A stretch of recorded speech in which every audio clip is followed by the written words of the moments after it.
Hello everyone, welcome to Anubha study facts. आज हम बात कर रहे हैं गाइस हिंदी शिक्षण शास्त्र से संबंधित प्रश्न की।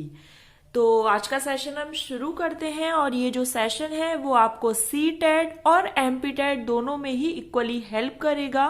तो जो लोग सी टेट और एमपी टेट की तैयारी कर रहे हैं आप उनके साथ ये सेशन शेयर कर सकते हैं।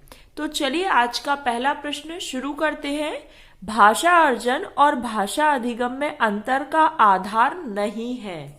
स्वाभाविकता, सहजता, सांस्कृतिकता या फिर कुशलता। तो भाषा अर्जन क्या होता है? जो स्वाभाविक तरीके से अर्जित की जाती है, और भाषा अधिगम क्या है? जो कि पूरे नियम कायदे लगाकर सीखी जाती है। तो ये कुशलता इसका सही आंसर होगा, क्योंकि इसमें नहीं पूछा गया है क्या आधार नहीं है। दूसरा प्रश्न है, किसी विषय को सीखने का जो मतलब है वो उसकी डैश को सीखना। मतलब यहाँ पर हमको दो fill in the blanks fill करने हैं। तो यहाँ पर ये देखिए हम पुट करके देखेंगे तो क्या सही आंसर बैठ रहा है? अवधारणाओं को सीखना, हाँ ये तो ठीक है। और विषय वस्तु को सीखना, विषय वस्तु एवं उपयोगी, ये यहाँ पर देखिए बिल्कुल सटीक नहीं बैठ रहा है। अवधारणाओं शब्दावली को सीखना या फिर शब्दावली या विषय को सीखना। तो देखिए थर्ड ऑप्शन इसका बिल्कुल सही बैठ रहा है कि किसी भी विषय को सीखने का मतलब है कि उसकी अवधारणाओं को सीखना और उसकी शब्दावली को सीखना। चलिए नेक्स्ट क्वेश्चन है, उच्च प्राथमिक स्तर पर भाषा सीखने का एक महत्वपूर्ण उद्देश्य है। क्या उद्देश्य है? पठित सामग्री का तार्किक विश्लेषण करना। ये तो बहुत अच्छी बात है कि हम चीजों में लॉजिक लगा पा रहे हैं। पठित सामग्री के पक्ष में अपनी बात कहना, पठित सामग्री के विरुद्ध अपनी बात रखना, पठित सामग्री को ज्यों का त्यों प्रस्तुत करना। तो ज्यों का त्यों प्रस्तुत करना बिल्कुल गलत है, विरुद्ध बात रखना गलत है। हाँ, पक्ष में बात रखना ये ठीक है, लेकिन तार्किक विश्लेषण रखना ये उससे भी अच्छी बात है। तो फर्स्ट ऑप्शन इसका सही हो जाएगा, क्योंकि हमें किन्हीं चार में से एक बेस्ट ऑप्शन को चुनना है। चलिए नेक्स्ट है, उच्च प्राथमिक स्तर पर भाषा सीखने का उद्देश्य क्या है? प्रश्नोत्तरी, भाषण, अंताक्षरी का मात्र आयोजन करना, केवल आयोजन करना तो कहीं का सही नहीं है। भाषण की बारीकी और सौंदर्य बोध को सही रूप में समझना, ये बहुत अच्छी बात है।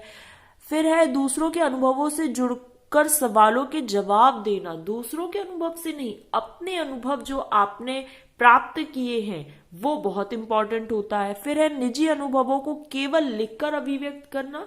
तो देखिए ये तीनों ऑप्शन बिल्कुल गलत हो जाते हैं। यहाँ पर सेकंड ऑप्शन बिल्कुल सही है कि भाषण की बारीकी और सौंदर्य बोध को आप सही रूप में समझ पाए।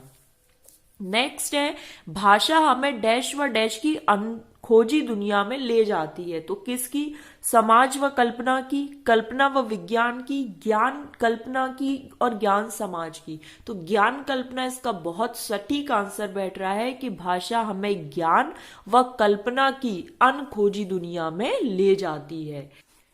चलिए नेक्स्ट है, भाषा अर्जन में बच्चे भाषा को सहज एवं स्वाभाविक, देखिए मैंने कहा था ना, अर्जन क्या होता है? जिसे हम किस रूप में सीखते हैं? स्वाभाविक तरीके से सीखते हैं। लेकिन जहां हमें नियम लगाना रहे वो क्या हो जाता है? अधिगम हो जाता है। अर्जन में क्या है? हम स्वाभाविक रूप से सीखते हैं। तो फर्स्ट ऑप्शन ही इसका सही है।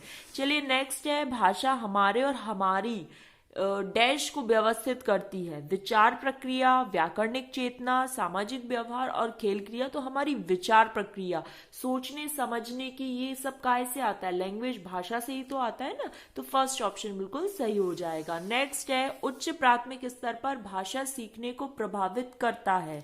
बच्चों द्वारा किए जाने वाला सुलेख, शिक्षक द्वारा ली गई लिखित परीक्षा, भाषा संबंधी गृह कार्य या फिर शिक्षक का भाषा शिक्षण संबंधी रवैया। भाषा शिक्षण संबंधी रवैया शिक्षक का किस प्रकार है, ये उच्च प्राथमिक स्तर पर भाषा सीखने को प्रभावित बहुत ज्यादा करता है। आज के लिए सेकंड लास्ट, गणित विज्ञान विषयों की कक्षाओं में भी बच्चे भाषा सीखते हैं। ये बात पूर्णतः सत्य है, असत्य है, आंशिक रूप से सत्य, निराधार। ये बात बिल्कुल सही है कि गणित और विज्ञान विषयों की कक्षाओं में भी बच्चे भाषा सीखते हैं, ये पूर्णतः सत्य है।